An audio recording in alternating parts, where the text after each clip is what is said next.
আজকে যে বিষয়টা দাদা নির্ধারিত করে দিলেন সেটা হচ্ছে যুব সমস্যার সমাধানে পরম প্রেমময় শ্রী শ্রী ঠাকুর অনুকূলচন্দ্রের দিব্য জীবন ও বাণী এবং তদ্রূপায়নে আচার্যদেবের বলিষ্ঠ ভূমিকা। চারটে যুগ আছে: সত্য, ত্রেতা, দাপর, কলি। তার মধ্যে কলি যুগটা শেষ যুগ। কলি অর্থ হচ্ছে গতি। আর কলির যে যুগ, এই যুগে একটা ভয়ঙ্কর প্রলয়ঙ্কর একটা অবস্থা সৃষ্টি হবে, অর্থাৎ জগৎটা একটা এক্সট্রিম পয়েন্টে চলে আসবে, আবার নতুন করে সত্যযুগ শুরু হবে। অর্থাৎ মানুষের মধ্যে হানাহানি, মানুষের মধ্যে বিদ্বেষ, রক্তের স্রোত বয়ে যাওয়া, অনেক কিছু ঘটনা, যুদ্ধ বিগ্রহ, অনেক কিছু ঘটনাই ঘটবে। এটা পরম দয়ালও কিন্তু উল্লেখ করে দিয়ে গেছেন, বলে গেছেন। ওই একদিন পার্লারে শ্রী শ্রী ঠাকুর, রাত্রের ভোগ নিবেদন করা হয়ে গেছে, শ্রী শ্রী ঠাকুরের বিছানা করে দেওয়া হয়েছে, শুভ্র মশারি, শুভ্র বিছানা, শ্রী শ্রী ঠাকুর ঘরেতে অবস্থান করছেন। বাইরে দলিদা আছেন, প্যারিদা আছেন, ওরা পাড়ায় থাকতেন ঠাকুরের কখন কি লাগবে দেওয়ার জন্য। হঠাৎ অনেক রাত্রের দিকে নলিদা শুনছেন যে পার্লারের ঘর থেকে শ্রী শ্রী ঠাকুরের একটা যেন ফোঁপানি মতো শব্দ, কান্নার শব্দ শোনা যাচ্ছে। নলিদা অনেকক্ষণ শুনলেন, তারপরে তিনি পর্দা ইয়ে করে ভিতরে ঢুকলেন। ঢুকে দেখেন শ্রী শ্রী ঠাকুর বিছানার উপরে বসে আছেন আর ফুপিয়ে ফুপিয়ে কাঁদছেন, আর তার চোখ দিয়ে জলের ধারা নেমে আসছে এবং ফতুয়াটা ভিজিয়ে দিচ্ছে। নলিদা হাঁটু গেড়ে বসে হাত জোড় করে বলছেন, দয়াল কি হলো আপনার? আপনার কি কোনো শরীরে অসুস্থতা লাগছে, কোনো অসুবিধা হচ্ছে? আপনি কাঁদছেন কেন? ঠাকুর কোনো উত্তর করছেন না, ফুপিয়ে ফুপিয়ে শিশুদের মতো কাঁদছেন।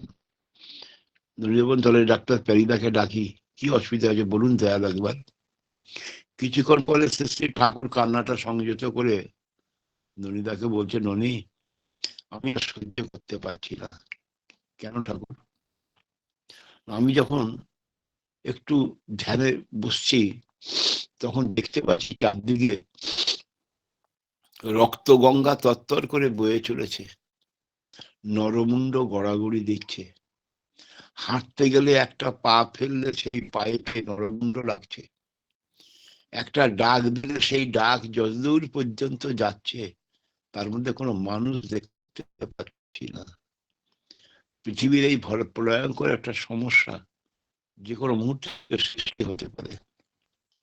মনি, বল, তোরা মানুষের দ্বারে দ্বারে যাবি, এই মহানাম মানুষের মধ্যে বিতরণ করবি, আর মানুষকে রক্ষা করার পথটা ধরিয়ে দেবি। ননিদা হাত জোড় করে বলছেন, হে দয়াল, আপনি যখন নির্দেশ করছেন আমরা অবশ্যই মানুষের দ্বারে দ্বারে আপনার কথা পৌঁছে দেব, মানুষকে এই নামের সঙ্গে যুক্ত করার চেষ্টা করব। দয়াল, আপনি শক্তি প্রদান করুন। পরম দয়ালের এই যে কথা, এটা কিন্তু বাস্তব। তাই কলিযুগের এই যে যুগ সমস্যা সৃষ্টি হয়েছে সারা বিশ্বব্যাপী, এর পিছনে কি? এই সমস্যার পিছনে কিন্তু মানুষ। এই যুগ সমস্যা আকাশ থেকে কিন্তু ধপ করে মাটিতে পড়েনি, আর এই যুগ সমস্যা মাটি ভেদ করে উপরে উঠেও আসেনি। এই সৃষ্টির মূলেই হচ্ছে মানুষ। আর চারপাশে তাকালে যুগ সমস্যায় কি কি দেখতে পাচ্ছি? পরিবেশটা দূষণ হচ্ছে, মৃত্তিকা, মাটি, সয়েল হচ্ছে, সাউন্ড পলিউশন হচ্ছে, শব্দ দূষণ হচ্ছে, বায়ু দূষণ হচ্ছে, জল দূষণ হচ্ছে, সব দূষণ চারপাশে পৃথিবীটা ভরে গেছে। কিন্তু এর সঙ্গে সঙ্গে একটা মারাত্মক দূষণ হচ্ছে, যেটা কিন্তু বিশিষ্ট জনেরা, জ্ঞানীগুণী জনেরা তারা কিন্তু ভাবছেন না। সেটা হচ্ছে মানুষ দূষণ। মানুষের মধ্যে দূষণ লেগে গেছে। অর্থাৎ এই যে পরম দয়াল শ্রী ঠাকুর বলেছিলেন সংস্কার, এই যে দশবিধ সংস্কার আছে, এই 10 বিধের সংস্কারের মধ্যে বিবাহ হচ্ছে অন্যতম। যে বিবাহেতে শ্রী ঠাকুর হাত দিলেন, অনুলোম এবং প্রতিলোম বারবার করে বললেন যে অনুলোমজ যে বিবাহ, এটা সমাজকে দেশকে আগিয়ে নিয়ে যাবে, আর প্রতিলোমজ বিবাহ যেটা, সেটা সমাজ দেশ বংশ পরিবার ধ্বংসের দিকে নিয়ে যাবে। এই প্রতিলোমজ বিবাহেতে জগৎটা ভরে যাচ্ছে। আর প্রতিলোমজ সন্তান যা আসছে পৃথিবীতে, তাদের হতেই ক্ষয়ক্ষতির এত বেশি সূচনা। তাই তিনি বললেন প্রতিলোমে কুয়ের জনম, রাষ্ট্র সমাজ জাতির জম। প্রতিলোমজ সন্তান কখনো ভালো হয় না, বিশ্বাসঘাতক হয়, অনেক রকম প্রবলেম অ্যারাইজ করে। তাই বারবার করে শ্রী ঠাকুর কিন্তু সতর্ক করলেন প্রতিটি স্টেপ। এই যদি আমরা জন্মগ্রহণ করেছি মানব হয়ে, মানুষ হয়ে না, এটা অনেক জন্মের স্বীকৃতির ফলে আজকে মানব জন্ম লাভ করেছি।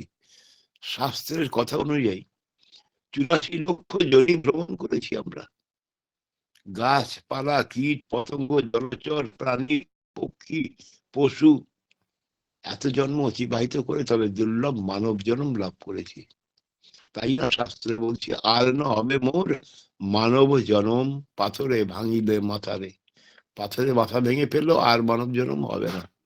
তাই দুর্লভ মানব জন্ম যে আমি পেয়েছি, আমি যখন মাতৃগর্ভ থেকে পৃথিবীতে আসলাম, তখন তো ভগবানের সঙ্গে ত্রিসত্য অঙ্গীকারে আবদ্ধ হয়ে এসেছি যে তোমাকে পৃথিবীতে গিয়ে আমি মাথায় নিয়ে চলবো।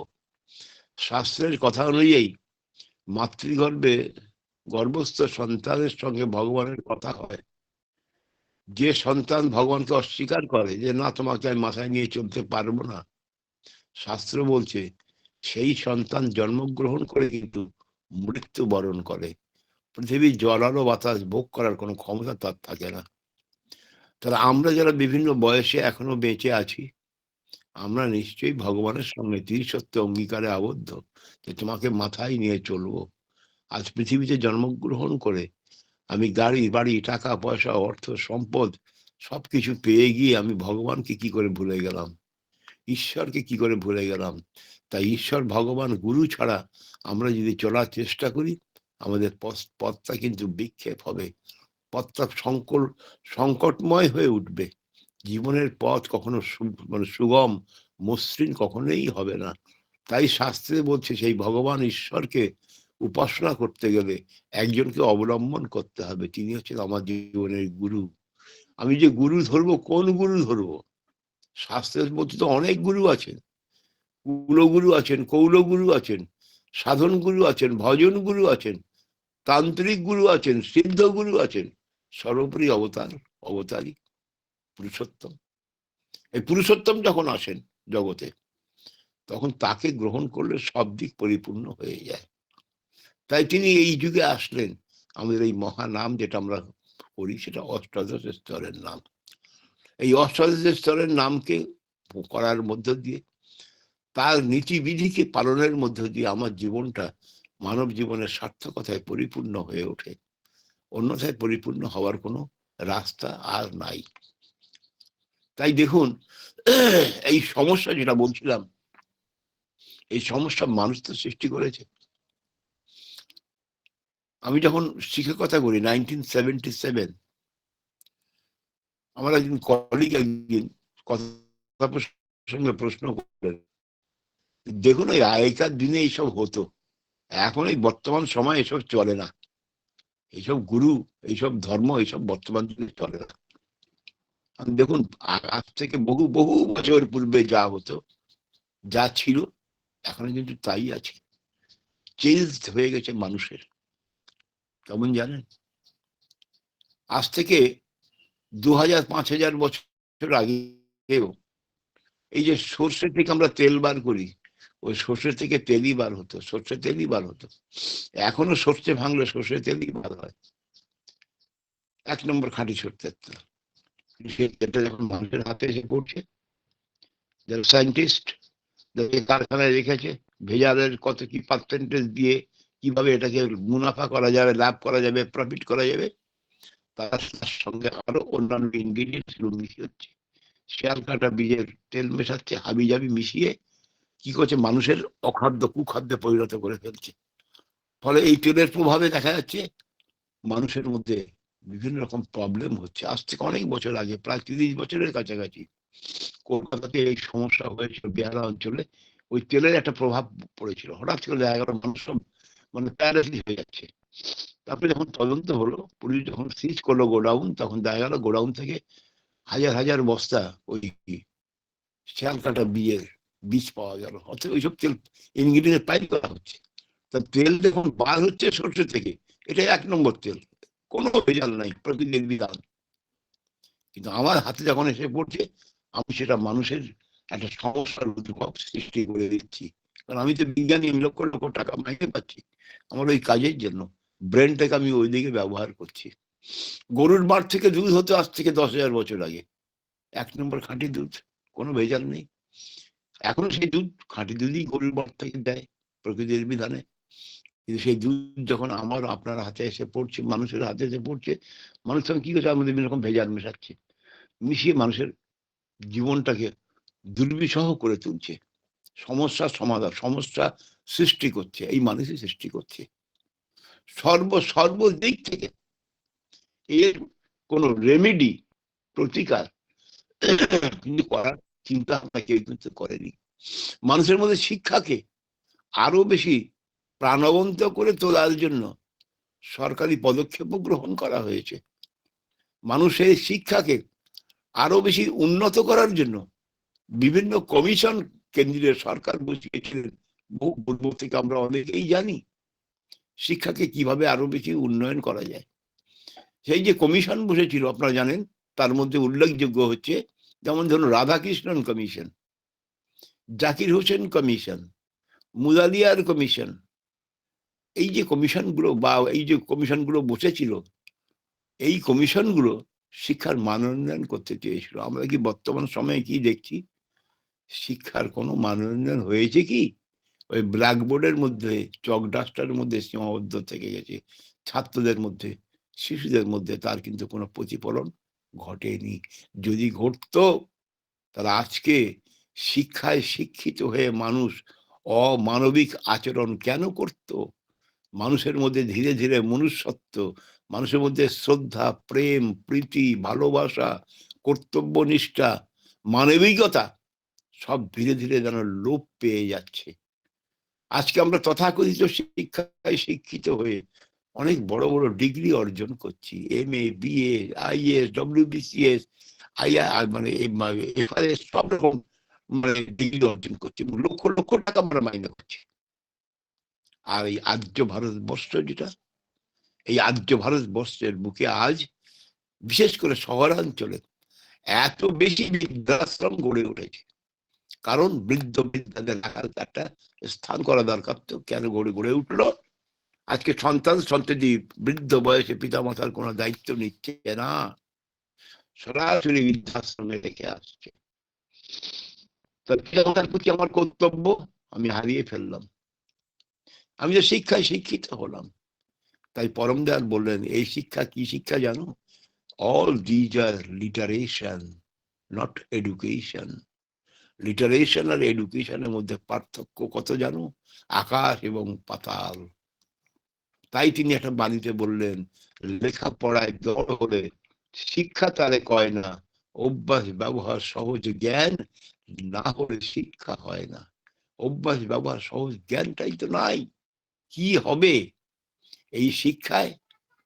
যে শিক্ষা আমাকে কর্তব্যনিষ্ঠা হতে শেখালো না, যে শিক্ষা আমাকে আমার মধ্যে দায়িত্ববোধের জ্ঞানটুকুটা দিল না, যে শিক্ষা আমার পিতামাতা গুরুজনের প্রতি আমার কর্তব্য পালনে আমাকে উদ্বুদ্ধ করলো না, সেই শিক্ষার মধ্য দিয়ে আমি কি আশা করতে পারি?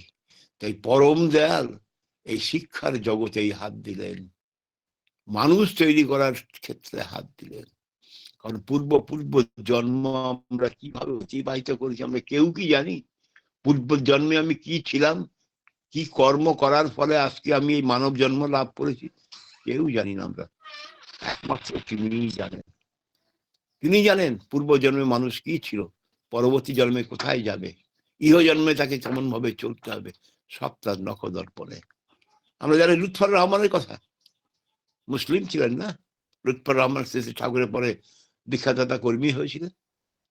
সে লুৎফরদাকে একজন শ্রী শ্রী ঠাকুর কিন্তু ডেকে বলেছিলেন, দেখেন ছোট্ট একটা ঘটনা, ডেকে বলছেন, লুৎফরদা, আরে আপনি তো পূর্বজন্মে ব্রাহ্মণ ছিলেন, বিপ্র ছিলেন, এই জন্মে মুসলমান ঘরে জন্মগ্রহণ করেছেন। লুৎফরদা অবাক হয়ে গেলেন, চোখ তার বিস্ফারিত।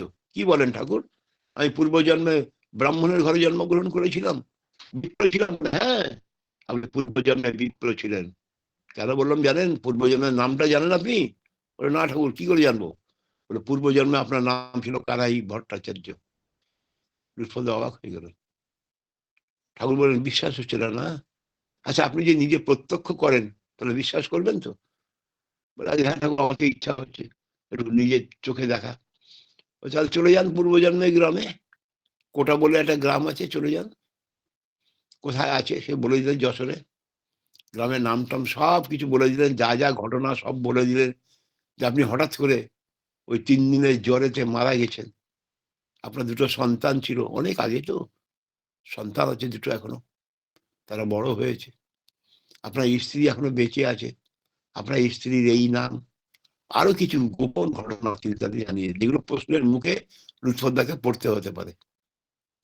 শ্রী শ্রী ঠাকুরের সেই নির্দেশ পাওয়ার পরে লুৎফরদা সেই সন্ধানে গেলেন এবং সেই গ্রাম পেলেন, সেই বাড়ি পেলেন, আর সেখানে তার সেই পূর্বজন্মের স্ত্রী, অনেক বয়স হয়ে গেছে তার, অধর ধারে কেঁদে চলে দাওয়ায় বসে বসে। লুৎফরদা গিয়ে এই কথাগুলো তো বলতে পারছেন না, টুকটুক করে জিজ্ঞাসা করছেন, কানাইলাল ভট্টাচার্যের বাড়ি এইটা? বলছে, হ্যাঁ, এটা ওনার বাড়ি। উনি কোথায়? বলে, উনি তো নেই, উনি বহু পূর্বে মারা গেছেন, 2টো সন্তান রেখে দিয়ে উনি মারা গেছেন, হঠাৎ করে জ্বর হলো, মারা গেছেন। তো আপনার 2 সন্তান কোথায়? বলে, এক সন্তান ওই পাবনা কোর্টে কাজ করে, আরেক সন্তান শ্বশুর বাড়ি গেছে, তার একটা পুত্র সন্তান হয়েছে, সে শ্বশুর বাড়ি গেছে। তখন লুৎফরদা বলছে যে, ছোট বাবু তাহলে বাবা হলো? বৃদ্ধা অবাক হয়ে বলছেন, আপনি কি বলছেন? আমার সন্তানকে ছোট বাবু তো কেবলমাত্র বাবা বলতো, আর তো কেউ বলতো না, আপনি কি করে বললেন? তারপরেই বলছেন লুৎফরদা, আচ্ছা বড়বাবু ছোটবেলায় একটা অসুখ ছিল, শ্বাসকষ্ট, প্রচন্ড শ্বাসকষ্ট, সেটা কি এখনো আছে না সেরে গেছে? আরো বিস্মিত হয়ে গেলেন সেই বৃদ্ধা। এ কি ঘটনা!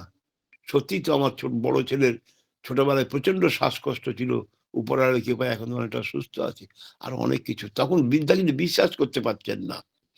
তখন বৃদ্ধা প্রশ্ন করছেন, তুমি যে এই কথা বলছো, এই গৃহে তুমি কানাইলাল ভট্টাচার্য ছিলে? আচ্ছা বলো তো, আমি তোমার স্ত্রী? তাই তো মনে হয়। বলছে, আমার নাম কি বলো তো? সঙ্গে সঙ্গে লুৎফরদা, ঠাকুর তো শিখিয়ে দিয়েছেন সব। লুৎফরদা বলছেন, তোমার তো নাম হচ্ছে সরমা ভট্টাচার্য। বৃদ্ধা আরো বেশি বিস্মতে চোখ বিস্ফারিত হয়ে উঠলো। আমার নাম সরমা ভট্টাচার্য, তুমি জানলে? হ্যাঁ, জানবো না? ওটা আচ্ছা, আমার স্বামী আমাকে একটা খুব আদর করে একটা নামে ডাকতো, সেই নামটা কি বলতে পারো? তাও লুৎফরদা বললেন, তোমার স্বামী তোমাকে যে নামে ডাকতো আমি ডাকতাম, সে নামটা হচ্ছে লজ্জাবতী। আরো অনেক কিছু ঘটনা। বৃদ্ধা তখন হাউ হাউ করে কাঁদছেন। বিকাল হয়েছে, 2 ছেলে ফিরে এসছে। ফিরে আসে লুৎফরদা বলছেন, ওরে দেখ কে এসছে, কে এসছে দেখ, তোর বাবা ফিরে এসছে আবার। লুৎফরদা বলেন, আমি প্রচন্ড কাজের মধ্যে ব্যস্ত, শ্রী ঠাকুরের নির্দেশে আমি এসেছি, আমার গুরুদেবের নির্দেশে। আমার একটা বড় কাজ আছে। তোদের বাড়িতে এখানে একটা আমলকি গাছ ছিল না? বলে, হ্যাঁ, ওই তো সামনে একটা আমলকি গাছ ছিল, ঝড়ে পড়ে গেছে, অনেক দিন হয়ে গেল। বলে, ওইখানে কোদাল নিয়ে চল। কোদাল নিয়ে যাওয়ার পরে বলছি, এই আমলকি গাছ থেকে দক্ষিণ দিকে 10 পা এগিয়ে চল। 10 পা এগিয়ে গিয়ে বলে, এখানে গর্ত কর। 2-3 ফুট গর্ত করার পরে ওখান থেকে একটা ধাতব কলসি পেল, তামার কলসি। আর তার মধ্যে ওই তামার কলসির মধ্যে মোহর রাখা ছিল। বলে, এটা তুলে নিয়ে আয়, তোর মায়ের কাছে নিয়ে চল। মায়ের কাছে নিয়ে যাওয়ার পরে বলল, লীলাবতী, এই লজ্জাবতী, এই যে মোহর আমি রেখে গেছিলাম তোমাদের দিয়ে যেতে পারিনি, এই মোহরের একমাত্র অধিকার তোমার 2 পুত্র আর তুমি, এই 3 জন এটা ভাগ করে নেবে। বড় পুত্র, ছোট পুত্র বলছে, তাহলে আপনি যখন এত বড় জিনিসের সন্ধান আমাদেরকে দিলেন, তাহলে এর থেকে কিছুটা আপনাকে দিই। বলে না না, এ মোহর এ মানিকে কি হবে, আমি জীবনে যে রত্ন পেয়েছি সে রত্নের তুলনায় এই মানিক কিন্তু কোনো মূল্য নাই তার। তোমরাই এই তিনজন এই মোহর ভাগ ভাগ করে নিও। রাত্রে থাকলেন, সকালবেলা ভোরবেলা সবাই ঘুমাচ্ছে, লুৎফুদ্দা বার হয়ে আসছেন, কারণ ঠাকুর বলেছেন থাকবেন না লুৎফুদ্দা, তাহলে আপনি মায়ায় আচ্ছন্ন হয়ে যাবেন আর বার হতে পারবেন না। তাই লুৎফুদ্দা এসে দেখছেন দাওয়ায় তার স্ত্রী ওই সরমা ঘুমাচ্ছে, অঘোর ঘুমে ঘুমাচ্ছেন, যোগনিদ্রা চোখে। তবু বলে আসতে হবে। লুৎফুদ্দা তার উদ্দেশ্যে বললেন, সরমা আমি আসি, আমি আসি, আমি আসি। ফিরে আসলেন লুৎফুদ্দা হিমায়তপুর আশ্রম। সে ঠাকুরের চরণ প্রান্তে এসে লুটিয়ে বললেন, ঠাকুর আপনি কে? আপনি পূর্বজন্মের যে ঘটনা আমাকে বললেন, সত্যি তো আমি কানাই ভট্টাচার্য ছিলাম ঠাকুর, এই জন্মে লুৎফর রহমান হয়েছি। আর আমার আরো ভাগ্য যে আপনার এই পবিত্র সৎ নাম গ্রহণ করার আমার সৌভাগ্য হলো। পরবর্তীকালে সেই লুৎফুদ্দা আপনারা সবাই জানেন এসপিআর সভাপতি ঋত্বিক হয়েছিলেন। তাহলে কার কি পূর্বজন্মের ঘটনা পরম দয়ালের নখদর্পণে আমার আপনার সবার, তাকে জীবনে পেয়েছি মানে জীবন সার্থকতায় পরিপূর্ণ হয়ে উঠলো। তাকে ঠিক ঠিকভাবে ডাকলে তার আমার ডাক তার পর্যন্ত পৌঁছায়, কিন্তু তার সঙ্গে আমাকে যোগযুক্ত হয়ে থাকতে হবে, তাহলে কিন্তু আমার জীবনের আলো কিন্তু জ্বলবে না। আপনার ঘরে লাইট, ফ্যান, ফ্রিজ সব কিছু আছে, টিভি সব কিছু আছে, মানে মানে ওয়ারিং ফারিং সব কিছু আছে, কিন্তু মেল লাইনের সঙ্গে তার যদি কানেকশনটা কাটা থাকে আপনার ঘরের আলো যেমন জ্বলবে না। তিনি হচ্ছেন পরমাত্মা, আমরা হচ্ছি জীবাত্মা। এই পরমাত্মার সঙ্গে জীবাত্মার যদি কানেকশনটা না থাকে আমার জীবনের আলোও কিন্তু জ্বলবে না। তাই ওই কানেকশনটাই হচ্ছে দীক্ষা। ওই দীক্ষার মধ্য দিয়ে পরমাত্মার সঙ্গে আমার সেই কানেকশনটা। তাই এই যুগে সেই ঠাকুর এসে আমাদের মধ্যে এই সুগুণ, মানবিকতা, যা যা ভালো ভালো জিনিস যেটা আমরা মনে করি যেটা আমাদের জীবনে চলার পথেও দরকার, সেটাই শ্রী ঠাকুর কিন্তু আমাদেরকে দিয়ে গেলেন। এই যে এত কথা বললেন তিনি, প্রতিটি ক্ষেত্রে বাস্তব যে ঘটনা তার উপর দিয়ে নির্ভর করে তিনি বললেন। আমি তো একজন সায়েন্সের স্টুডেন্ট ছিলাম, সায়েন্সের টিচার হলাম, 39.5 বছর সার্ভিস করলাম, 2015-তে রিটায়ার করলাম।